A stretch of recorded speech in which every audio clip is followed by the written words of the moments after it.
तो आज हम लोग बात कर रहे हैं आईआईटी एडवांस 2019 में जो मैट्रिक्स का सेकंड प्रॉब्लम था, सेक्शन 2 का ये प्रॉब्लम था पेपर 1 में।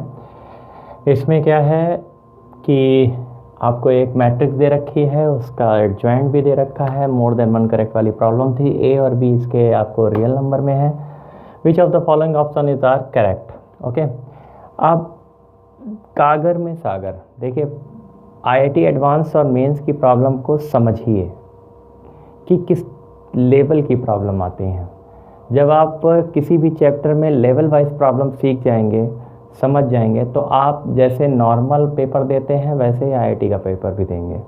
ठीक है, तो फिलहाल मैं यहाँ पर आपको बता रहा हूँ। जैसे देखिए उसने जो जो दिया है और जो जो पूछ रहा है या जो ऑप्शन में दे रखा है, और मोर देन वन करेक्ट, तो वैसे भी आपको एक एक मतलब एक ही प्रॉब्लम में 4 प्रॉब्लम मान के चलिए, ऐसा होता है।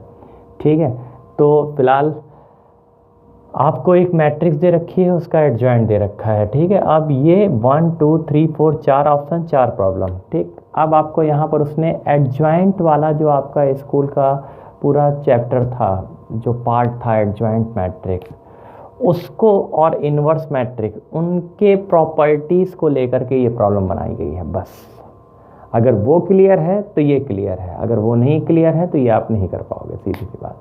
ठीक, और ये सारी चीज़ें देखने के लिए आप मेरे प्रीवियस वीडियोस देखें।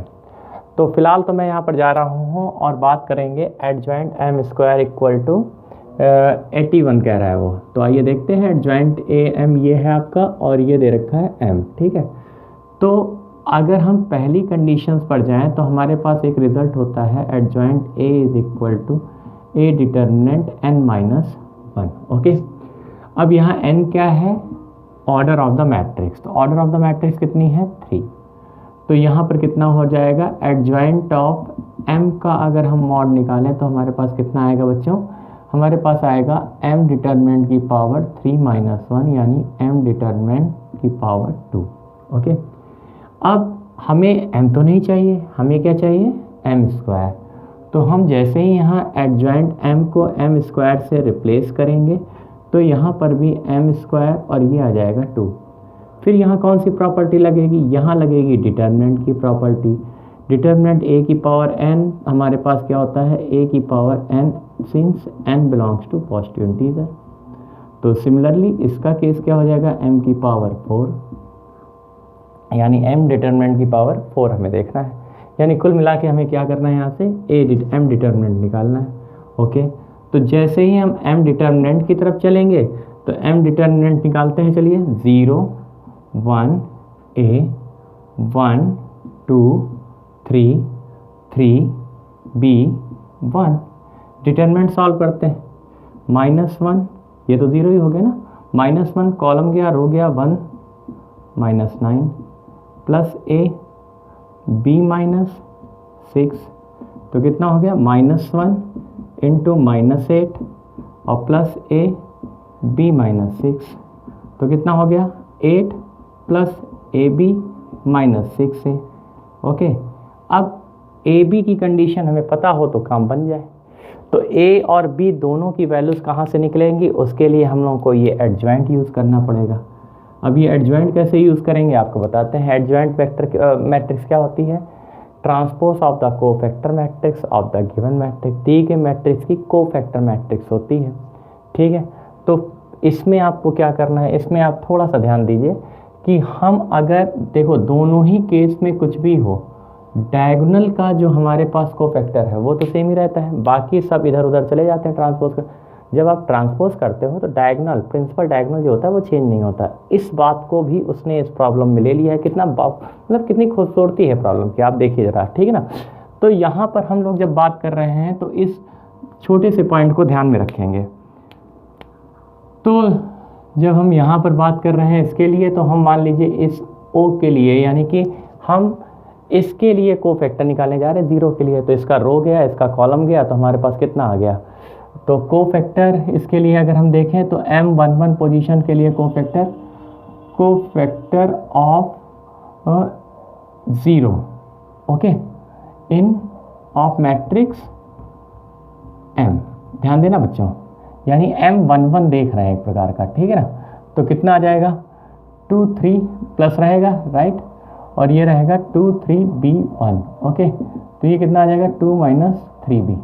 अब ये क्या है, M11 कोफैक्टर है, एडजॉइंट M में जो M111 है क्या, वो क्या है -1 है, तो ये कितना आ जाएगा -1, तो कितना आ जाएगा 3B is equal to 3, so B equal to 1, B की वैल्यू आ गई, समझ में आई। सिमिलरली इसी बात को थोड़ा सा और देखेंगे, इसको हटा दें, इसका कोई काम नहीं है अभी। अब सेकंड थिंग आप देखिए, ए के लिए क्या करेंगे, अगर हम ए को लेना चाहते हैं तो कोई और ले लेते हैं नंबर, चाहे ये ले लीजिए, मतलब जिसमें ए आ जाए बस वो वाला ले लीजिए। तो हम यहाँ पर अभी मेन डायगोनल एलिमेंट ही ले लें, क्योंकि मेन डायगोनल एलिमेंट चेंज नहीं होते इसलिए लेते हैं। अब 2 के लिए चलते हैं, 2 का रो गया, 2 का कॉलम गया, तो हमारा cofactor of 2 of matrix M कितना हो गया, यानी M22 की बात कर रहे हैं हम, तो कितना आ जाएगा, ये गया, कितना बचा बेटा, ये आ गया आपका 0A, रो गया कॉलम गया, ठीक है, 0A और 3 1, तो कितना आ गया बच्चा, ये 0 हो गया और ये 3A। अच्छा, ये किसके साथ जाएगा, इसका कोफैक्टर कौन सा है, इसका कोफैक्टर ये है -6, तो ये -6 आ गया, तो A इक्वल टू कितना आ गया 2 आ गया, तो A इक्वल टू 2 और B equal to 1, 8 plus 2 into 1 और -6 इंटू 2, तो 8 प्लस 2 -12, यानी आंसर कितना आया -2, ठीक है, 10 -12 यानी -2। और आपके पास वहाँ पर कितना आया था याद है, आपके पास वहाँ पर जो आया था रिजल्ट एडजॉइंट M² कितना आया था, M डिटर्मिनेंट की पावर 4 आया था, ठीक है, तो यहाँ पर रख दीजिए अब -2 की पावर 4 यानी कि 16। तो क्या पहला ऑप्शन सही हुआ, नहीं, पहला ऑप्शन करेक्ट नहीं है, क्योंकि यहाँ पर आपका 16 आ रहा है और यहाँ पर आपके पास 81 दिया है, तो फर्स्ट ऑप्शन करेक्ट नहीं है। तो बोल्ड आने दो, ये जो तो यहाँ पर हम लोग ने पहली कंडीशन देख ली है, राइट। तो जब हम लोग पहली कंडीशन देख चुके हैं तो अब हम लोग सेकंड वाले केस में भी जाएंगे। तो सेकंड वाले केस में आपके पास क्या ऑप्शन है, ऑप्शन है A plus B equal to 3। तो वो तो चेक कर सकते हैं ना, A इक्वल टू 2 निकाल चुके हैं और B इक्वल टू 1, तो yes A plus B equal to 3, right, बिल्कुल सही। तो second option is right, second option आपका सही है।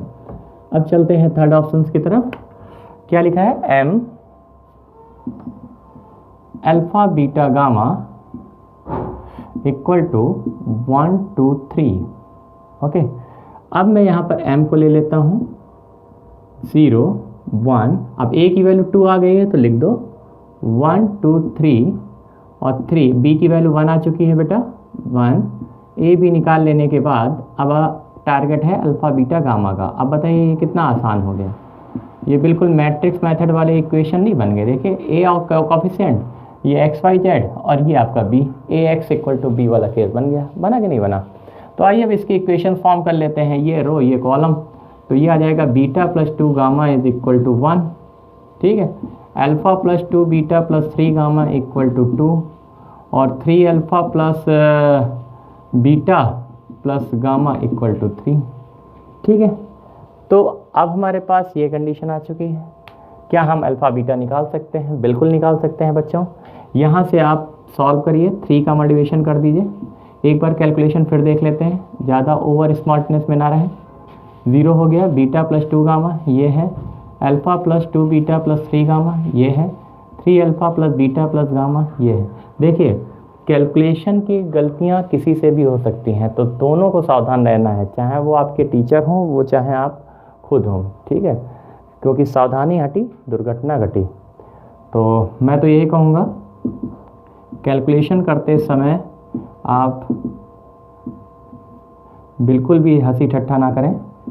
5 बीटा 8 गामा -3, तो ये आ गया बेटा fourth equation, beta plus 2 gamma equal to 1, तो 4 से मल्टीप्लिकेशन कर दिया इसको, तो 5 beta 8 gamma equal to 3, 4 beta plus 8 gamma equal to 4, subtract करने पर beta equal to -1, beta equal to -1 आ गया, पुट कर देंगे, -1 + 2 गामा इक्वल टू 1, तो गामा इक्वल टू 1। अब alpha plus 2 beta plus 3 gamma equal to 2, so alpha plus 2 into -1 plus 3 into 1 equal to 2, alpha -2 plus 3 equal to 2, तो ये कितना आ गया, अल्फ़ा प्लस 1 इक्वल टू 2, तो अल्फ़ा इक्वल टू 1, तो 1 ये 1 है, ये बी गामा है और ये अल्फ़ा है। ओके, अब आपको क्या निकालना है, आपको निकालनी है ये वैल्यू। वो कह रहा है कि there alpha minus beta plus gamma equal to 3, तो आइए चेक कर लेते हैं सही है कि गलत है। अल्फ़ा की वैल्यू 1 है, बीटा की वैल्यू -1 है यानी +1 हो गई, और गामा की वैल्यू 1 है। Yes, this is right. Third option भी क्लियर। इसने देखिए आपसे मैट्रिक्स वाला केस कंप्लीट करवा लिया। ठीक है, अब लास्ट कंडीशन में उसने एडजॉइंट की प्रॉपर्टीज़ पूछ ली है और कुछ नहीं किया है। आपको मालूम है कि एडजॉइंट ऑफ ए का whole inverse is equal to adjoint of A inverse. ठीक है, तो अब आप यहाँ पर क्या लिख सकते हैं, अब आप लिख सकते हैं बच्चों, यहाँ पर इसका मतलब क्या हुआ, अगर आप ये जानते हैं तो इसका मतलब ये हो गया 2 times of adjoint of M का इन्वर्स। चाहे इसके रूप में लिखे चाहे इसके रूप में, कोई फ़र्क नहीं पड़ता। अब वो कह रहा है कि ये जो वैल्यू है ना, ये वैल्यू आपकी -m के इक्वल है, तो पता नहीं, देख लेते हैं। तो याद करिए एक रिजल्ट था अपने पास, adjoint of A is equal to upon A determinant is equal to A inverse. याद है ना क्या था, जहाँ पर A determinant not equal to 0। देखिए थोड़ा से हम इस चीज़ के लिए थोड़े से माने जाते हैं कि रफ करने से अच्छा है जहाँ जगह मिले वहाँ पर सॉल्व कर दो। ठीक है, बार बार रफ करके वो जो टाइम पास करते हैं ना, वो टाइम पास करने से अच्छा है थोड़ा सा, क्योंकि आप उस समय प्रॉब्लम में बह रहे होते हो। ठीक है ना, आप देखिएगा जो अच्छे मैथमेटिशियंस हैं या जो भी लोग हैं, वो आप ध्यान से देखिएगा कि अगर प्रॉब्लम आ रही है, इसीलिए कहा जाता है अगर आपको मैथ आती है और प्रॉब्लम बन रही है तो घड़ी हटा दीजिए, सवेरा कब होगा आपको पता नहीं चलेगा। ठीक है, अगर मैथ नहीं आती है तो आप चाहे घड़ी रख लीजिए चाहे घंटा, कुछ भी रख लीजिए, गारंटी मैं देता हूँ कि 2 सवाल के बाद तीसरे सवाल में आपको सबसे पहली नींद आएगी, बड़ी नींद आ रही, थक गए। ठीक है ना, तो इसलिए मैं आपसे ये कह रहा हूँ कि मैथमेटिक्स उनके लिए आसान है जो मैथमेटिक्स के साथ खेलते हैं, यानी प्लेइंग विथ मैथमेटिक्स। ठीक है ना, तो 2 टाइम्स एडजॉइंट एम इनवर्स की बात कर रहे हैं अब हम लोग। यहाँ पर क्या करना है, हम लोग इसी को यूज़ करेंगे, यानी ए की जगह पर हम एडजॉइंट ए जो लिखा है ये हो गया ए इनवर्स और ए डिटर्मिनेंट। ओके, अब ए की जगह पर अगर हम एम इनवर्स लिख दें तो adjoint M inverse equal to क्या आएगा, एम इनवर्स का इनवर्स और एम इनवर्स। ओके, तो हमारे पास कितना आ गया बच्चे, हमारे पास आ गया एम इंटू एम इनवर्स, भाई प्रॉपर्टी भी आ गई क्योंकि ए इनवर्स हमने यहाँ पर अभी बताया था थोड़ी देर पहले, तो ए इनवर्स को हम ये लिख सकते हैं, तो 2 टाइम्स इंटू एम का इनवर्स। अब ध्यान दीजिए कि एम डिटर्मिनेंट हम लोग ने क्या वैल्यू निकाले थे, तो एम डिटर्मिनेंट की वैल्यू क्या निकले थे, तो मैं थोड़ा सा हटा देता हूँ क्योंकि सब कुछ अब ख़त्म ही हो रहा है। तो एम इनवर्स एम डिटर्मिनेंट की वैल्यू क्या निकली थी, आफ्टर ए और बी वैल्यू के बाद 1 2 3 और 3 1 1। ओके, तो ये वैल्यू निकली थी आपकी -1। ठीक है, तो ये आप पहले निकाल चुके हैं, एक्चुअल में मैंने रफ कर दिया तो मैंने ध्यान नहीं अभी, तो मैं फिर से वो कर रहा हूँ। ठीक है, ये आप निकाल चुके हैं, ये आपके डबल मेहनत नहीं होगी।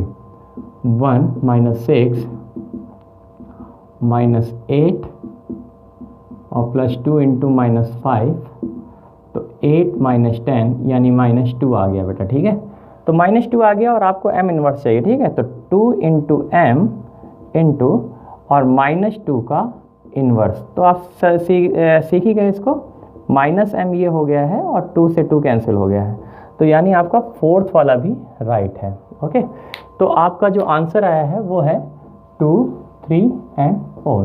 ठीक, तो पार्शियल मार्किंग थी, अगर आपका एक भी सही होता तो 1 नंबर होता, और अगर पूरे सही हैं तो फिर आपको 4 मार्क्स मिलेंगे। ठीक है ना, एक भी आपने अगर यूज़ नहीं किया है, इसमें लगाया नहीं है, तो फिर उस केस में आपका क्या हो जाएगा, ये 0, नो अटेम्प्ट 0 मार्क। ओके, चलते हैं अब अगले।